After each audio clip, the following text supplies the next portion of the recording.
जयशंकर जी ने अमेरिका की धज्जियां उड़ाई हैं, मजा आ गया।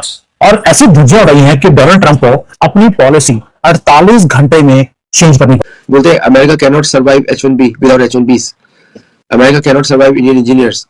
फिर उन्होंने बोला क्या, एक इंटरव्यू में, पीबीएस इंटरव्यू में बोला था 60 मिनट्स में, कि you don't have the skills.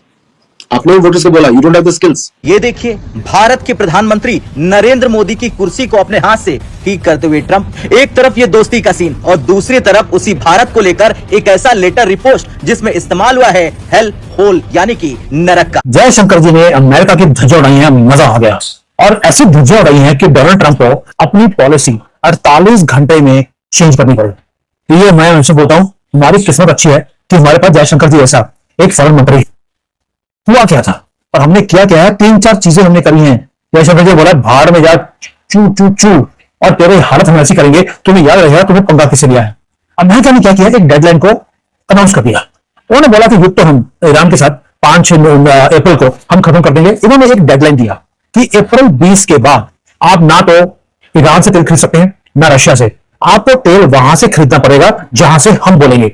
दुनिया भर की रिफाइनरीज में आग लगा दी, मिडिल ईस्ट के सब कुछ जो है रिफाइनरीज को ध्वस्त कर दिया, और सिर्फ अमेरिका रह गया है जो दुनिया के अंदर तेल बेच सकता है, और बाकी सबका तेल बंद कर दिया। ऊपर से बोल दिया आपको जो तेल खरीदना है वो सिर्फ इंडियन रुपये में नहीं खरीद सकते आप, ना रशिया की करेंसी ना ही युआन में, आपको डॉलर में ही खरीदना पड़ेगा। जयशंकर जी इतनी डिटेक्शन बोले ऐसा हो नहीं सकता, इसलिए अमेरिका में बोलता हूं, उन्होंने बोला कि यार सारे कंट्रीज मेरी बात सुन लेगी, लेकिन अमेरिका ने मिसकैलकुलेट किया मैसिवली, क्योंकि वो फॉरगेट कर गए एक चीज को कि दुनिया के अंदर एक अनस्टॉपेबल फोर्स है जिसको हम महादेव बोलते हैं, और हमारे तो जयशंकर जी के नाम में ही शंकर है। ये वो बंदा है जो किसी की डिक्टेशन लेता नहीं है और दादागिरी तो वैसे सहन करता नहीं है। उसके बाद जो हुआ वो था मास्टर क्लास डिफाइंस का, और वेस्टर्न वर्ल्ड को ऐसी डिफाइंस देखने की आदत नहीं है। जियो पॉलिटिकल अर्थक्वेक है जिसने शटर कर दिया एरोगेंस ऑफ वेस्ट को। आज हुआ क्या है, वो ये है कि अमेरिका को खुद अपने शब्दों को, अपने वर्ड्स को और अपनी पॉलिसी को स्वैलो करना पड़ा, बकल अप करना पड़ा अपनी ही पॉलिसी को। दोस्तों ये अनटोल्ड स्टोरी है जो भारत की मीडिया ने कवर ही नहीं करी, और ये अल्टीमेट ब्लॉकेज है वेस्ट की दादागिरी का। अब आपने वो वीडियो देखी होगी जहां पे यूएसए क्लेम करता है कि उन्होंने सारे वेपर्स को खत्म कर दिया, ना रशिया के ऊपर ना ईरान के ऊपर, अब तेल नहीं खरीद सकते। और उन वीडियोज में क्लेम किया गया कि जो एनर्जी फ्रीज है भारत का वो शुरू हो गया है। यूएसए की मीडिया ने बोलना शुरू कर दिया था अपनी वीडियोज में कि ईरान नीचे चला गया, अगला कंट्री इंडिया होगा। ये अमेरिकन मीडिया ने क्लेम किया, हेल होल करके रेफर किया गया। सबसे पहले तो ये कि एक तरफ तो भारत के साथ दोस्ती के कसीदे गाड़े जाते हैं, दूसरी तरफ एंटी इंडिया और इतनी डेरोगेटरी स्टेटमेंट्स को शेयर किया जाता है। किस तरह से देखा जाना चाहिए इस पूरे ऑनगोइंग वेस्ट एशिया कॉन्फ्लिक्ट के पीछे? देखिए, जिस आदमी ने अपनी सोचने की क्षमता को पाकिस्तान को दे दिया हो, अब उससे क्या एक्सपेक्ट कर सकते हैं? What will be his IQ level? और दूसरा, क्या भारत अमेरिका को दोस्त मानता है? अब एक्शंस आप देखिए, actions are more louder than words. देशों के डिप्लोमेसी में एक्शन ज्यादा देखे जाते हैं। इंडिया और रशिया ने साइन किया रिलायंस एग्रीमेंट, इंडिया ने SU-57 सिलेक्ट किया, इंडिया ने जितने भी फाइटर प्लेटफॉर्म से नॉन अमेरिकन रखे, इंडिया का missiles are non American. India उनसे सिर्फ घोड़ा गाड़ी खरीदता है, C-17। इंडिया का एक ही या में भी 2 प्लेटफॉर्म्स हैं जो फाइटर कैटेगरी में आते हैं, अपाचे और P-8 हाइपोसाइडन। अब एयरक्राफ्ट इंजन पे तो आपको मालूम ही है, तो पाकिस्तान अमेरिका कभी भी भारत का दोस्त नहीं बनेगा। इसका इतिहास है, मैं आपको बताता हूं कि ब्रिटिश इन 1923 में ब्रिटिश ने, वैसे बाय द वे इंडियंस यहाँ पर, भारतीय लोग यहाँ पर आजादी के समय में, उधम सिंह भी यहाँ पर आए थे। उधम सिंह यहाँ से जनरल डायर को मारने गए थे, और तब अमेरिका ब्रिटेन के अगेंस्ट लड़ रहा था, तो मारने के लिए यहीं से भेजा था। और तो 1867 में यहाँ पे सिख लोग आए, गदर पार्टी बनी यहाँ पे, जिसने भारत के फ्रीडम मूवमेंट में बहुत योगदान दिया, बहुत अच्छा काम किया उन्होंने। और तो ये तो बट अमेरिका में आपको याद होगा 1923 में सुप्रीम कोर्ट ने रोक लगाई थी, no Indian should come here. अगर इंडियंस आएंगे they will make native American stronger, और हमारे देश को तोड़ देंगे, ये डर था। और इंग्लिश चर्च को अच्छी तरह मालूम है कि हम लोग आएंगे तो हम लोग पॉलिटिकल सर्कल्स में नहीं घुसना चाहिए। तो आपने देखा होगा very few Indians are in the political space in America, despite सारा साइंस टेक्नोलॉजी और उसमें हम सब छाए रहते, वो पॉलिटिकल स्पेस नहीं है, क्योंकि वो विंडो ही बंद करके रखा हुआ है उन्होंने। अब तो ट्रम्प जो भाषा बोल रहे हैं वो चर्च की एक्चुअल भाषा है। वी शुड थैंक ट्रम्प कि आज आपने भारतीयों के सामने उनकी आंखें खोल दी। मेरे जैसे लेखक तुम लिख ही चुके हैं गो इन गॉड में कि किस तरह अमेरिका सोचता है।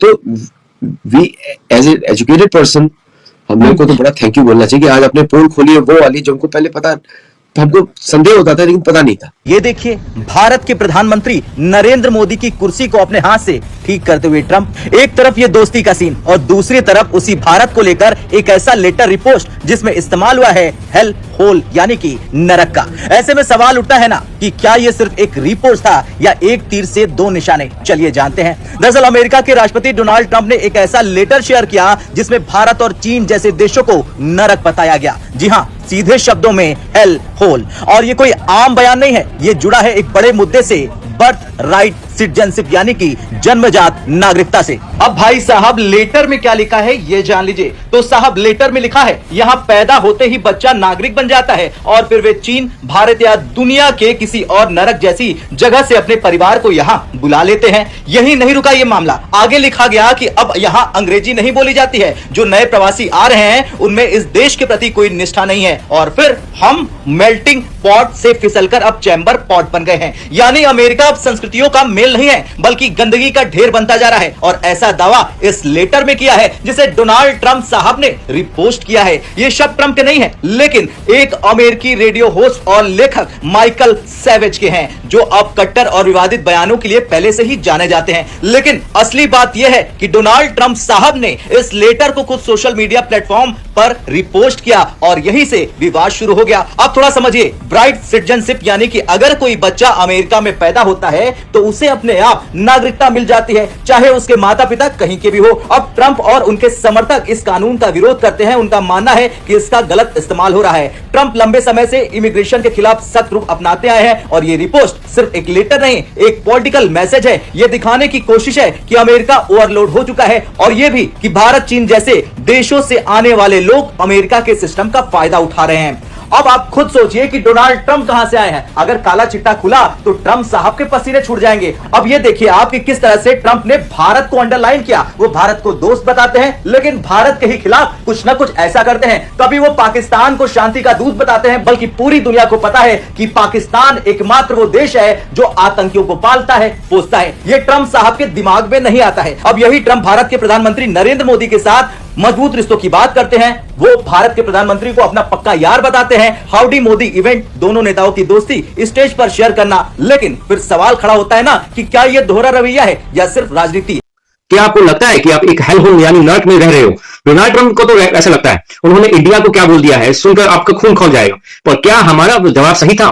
डोनाल्ड ट्रंप ने इंडिया को हेल फोन बोला तो हमें गुस्सा आ गया, पर पड़ोसी देश पाकिस्तान में तो जश्न मन रहा है। लेकिन क्या उन्हें पता है कि जिस हेल होम को वो गाली दे रहे हैं वहां के लोग लैपटॉप से दुनिया चला रहे हैं और उनका यहाँ लोग आते लाइन में लगते हैं। दोस्तों, क्या मोदी जी ट्रंप से डर गए? कांग्रेस को तो यही लगता है। ट्रंप ने इंडिया को हेल होम बोला, हमारे लोगों को लैपटॉप वाली गैंगस्टर बोला और इंडिया का रिएक्शन देखो, सिर्फ एक लाइन, ये क्या बोल दिया भाई, ये क्या कमजोरी है, ये ऐसा हमारे लोग बोल रहे हैं। एक देश जो पूरी दुनिया को चला रहा है, जिसके लोग गूगल और माइक्रोसॉफ्ट जैसी कंपनीज के बॉस हैं, उस भारत को एक नेता हेल होम कह रहा है। क्या ये हमारी कामयाबी है या कामयाबी मतलब कि जलन कर रहे हो हमसे? ट्रंप जलन कर रहा है भारत से। ट्रंप का नया पॉलिटिक्स स्टंट है ये। क्या भारत को हेल होम कहना ट्रंप को दोस्तों भारी पड़ने वाला है? क्यों हमारी दोस्तों एमआई ने तक करारा जवाब दिया, विदेश मंत्रालय में जोरदार तमाचा मारा है ट्रंप के गाल पे। दोस्तों, इस पर इतना ठंडा जवाब नहीं दिया है, बहुत तगड़ा जवाब दिया है। और इस पूरे ड्रामे में ईरान ने भारत का साथ देकर अमेरिका की कैसे बोलती बंद कर दी। देखिए, ट्रंप चाचा फिर से शुरू हो गए हैं। इस बार उन्होंने भारत को हेल होम और हम इंडियंस को लैपटॉप वाला गैंगस्टर बोला है। और उन्होंने एक वीडियो भी दिखाया है अपने ट्विटर हैंडल पे, जिसमें कोई उनका अमेरिका का कोई बंदा है, वो इंडिया का खिलाफ, आज से नहीं बहुत पहले से इंडिया के खिलाफ बोलता है, उसका वीडियो चलाया है। अब भाई लैपटॉप से काम करना और गैंगस्टर गिरी है तो हम भाई हम है यार, हम है। अगर आपको लगता है कि हम ऐसा है तो हम है। तो